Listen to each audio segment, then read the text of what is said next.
So there's the symbol, but not everybody knew it, but it's still good to draw it because somebody's going to know it. And then all of us know this. I don't know if most Taiwanese would know.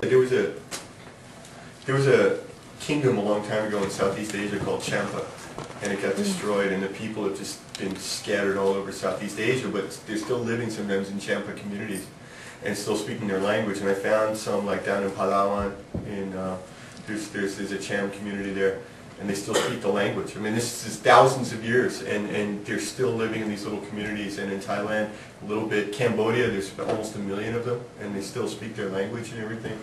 So I was in Laos, and I was going, and I saw like 3 or 4 mosques in Vientiane, which I thought, that's a lot for such a small country and such small, you know, because it's a Buddhist country, very small population. There's like 3 or 4 mosques right there in Vientiane. So I asked my guide, my translator, I go, yeah, can you take me to the mosque? And so I wanted to go find out if they were from Champa. And he goes, the what? And I go, you know, the mosque, the moschee. And he doesn't get it. And I go, the Islam church. And he goes, oh, you mean the Taj Mahal? And I said, what, Taj Mahal? And he goes, yeah, we just call it that because that's the only Indian thing we know. Muslims, that is the Indian thing. Okay, take me to the Taj Mahal. Alright, so let's say I was watching a movie in another language, and I'm trying to learn the language. Should I turn off the subtitles? I'll even watch things in English and look at the Chinese subtitles and see if I can match, you know, what's being said on the screen. And I've actually learned things that way. And I've done it the other way. I've never listened to Chinese with the English subtitles on. What do you guys think? Do you think it's better to leave the English subtitles on or shut them off? For me, I need a confirmation. Okay. So usually I will try not to look at the subtitle, but sometimes I do need the subtitle for a confirmation. Okay. Well, here's an example. With I'm gonna take Jeremy's story for a minute because probably almost everybody in here has had some French before, and very few of us have studied Bahasa. Were there times during Jeremy's story where you really knew what was going on? Yeah. And then there were times where you got lost again. And so people who leave the subtitles on, it's because when you hit that point where you're just totally lost, sometimes just glancing at the subtitle brings you back on track, right? Okay, the only thing, in an ALG classroom where we're listening for 800 hours, that happens 100 times an hour, all day, every day, for months on end. And it can be really frustrating. You're sitting there and you're like, wow, I'm understanding everything. I'm great, I'm great, I'm great. And suddenly you're like, oh my God, I don't know what they said for the last 20 minutes. Okay? You're in the ALG classroom in Thailand. How complex are the stories you're being told? Are they kind of in the same ballpark as these? Or? They actually have levels. They actually have levels in level 1, 2, 3, 4. And level 1, the teachers would be a lot more simple, and they'd use more TPR and make sure to use a lot of pictures and visuals. And then, you know, as you're going up, they get more complex. When you get to level 3, you actually have classes. Like, I was taking a class in religion, there's one on cooking, there's one on the news. There's one on the news which is really funny because they just come in and like act out the news. It's just hilarious. Be like 2 teachers up there. They're protesting the streets today. And there's one where they do soap operas and they come in and they act out soap operas, like all different kinds of subjects like that. So of course, when you get into those higher levels, there might be really advanced, you know, vocabulary and things, especially like the news, you know, all sorts of things. The economy went bad.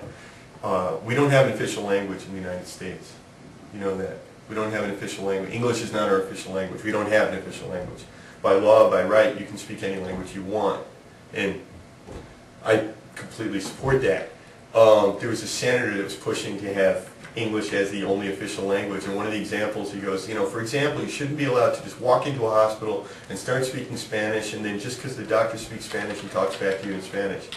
So Stephen Colbert went and interviewed the senator, and he goes, I totally agree with you, Senator. I mean, for example, if you broke your arm, you don't have to speak Spanish. What would you do? And the senator's like, I would just point at my arm and grimace, and they would know I broke my arm. He's like, right. And he goes, and for example, if you were allergic to penicillin, you would just... You know, so there's things you can't mimic, you know. I think the main problem with learning language is that you easily forget. like I've learned French before and I get into the intermediate level in like 2 months by using the same, I think the same technique like what you got, with slightly different things. Because like if the teacher talk to me, I still remember like regarde, it's like this, and oh yeah, I got it. But then after I get into the conversation level, I managed to go like to intermediate level, but now I completely forgot about it. Okay. All right. That's the yeah. You hit on a lot of really good points. You know, one of the things about ALG or any of these language acquisition, they're going to tell you this, that you're going to, the things you'll understand the most, are things that have a context, things that have meaning for you. Now think about that. How many times, like, one of the complaints that we have when we study Chinese is that when I was studying German, I was reading news stories, I was reading, you know, history, philosophy. You read anything in German, and you learn. And when you study Chinese, it's, you know, John J. Chung went grocery shopping. He bought apples, oranges, bananas. How many did he buy? How much money was it? And you get all the way to like the advanced level and you're still just like going shopping, and it's so annoying. And what do? You tune out. So the things you understand the most are things that are interesting to you, things that have a context, and things that are, you know, memorable, they're exciting, they're fun. So what will happen in your French class, some things you liked, maybe you tuned in more, some things you tuned in less. And then when you're having a conversation, you're going to go in and out. Your understanding ability is going to go in and out. And when you stop studying for a while, you're going to take a bunch of steps back. But what we also found is that your brain reaches a saturation point. There are students that will take a 3-month break. They come back, they're at 50% of where they were before, and a month later they've already passed where they were before. So you need time to process all of this. You know, like when you've studied really hard and you go to sleep and you can't sleep? Because your brain is like, I always picture like a jigsaw puzzle, putting all these pieces together, and your brain won't go to sleep until it's put all the pieces together. And that's also what the Germans call the aha effect. And it could be 2 weeks later, you're just sitting on the bus and you're like, oh, that's what that means. Because your brain is processing it. So. How about learning 2 languages in the same time? Inside your brain, if you're those of you who are native speakers of 2 languages or 3, right? What happens is you develop 2 completely separate compartments in your brain. One is marked, for example, English, and one is marked, for example, Filipino, or whatever, English and Chinese. And you may not. What will happen is the languages that you've spoken well and you've studied extensively, you're going to have 2 separate boxes, and you really don't get confused. You know, you're not speaking Chinese and suddenly Afrikaans words come out or something. It just doesn't really happen that way.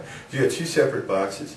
When you start learning a 3rd language, until that language gets really good, and this is the Antonio theory of language learning, until you get really good at that language, it goes in a box in your brain marked foreign. Doesn't have its own box yet. And in that box, you might have little bits of French that you learned at school, or little bits of Spanish, or whatever language you studied over your life that you never really learned, and it all just kind of goes in this other box until you get competent enough at that language that it gets its own box in your brain. For example, I had a missionary couple that was studying in Thailand, and they had been posted to Romania before for like years. I don't know how many years, 2 or 3 years. And they said, you know, my wife and I don't speak Romanian. We only learned like 20, 25 words of Romanian, and now we're trying to learn Thai, and every time we're trying to ask questions, Romanian words are coming out. And I said, yeah, because you didn't learn Romanian well enough that it's got its own box. It's in a box marked foreign. And now your Thai words are also going in that same box, and it's all jumbled and confused. But when you've built enough Thai, it'll get its own box.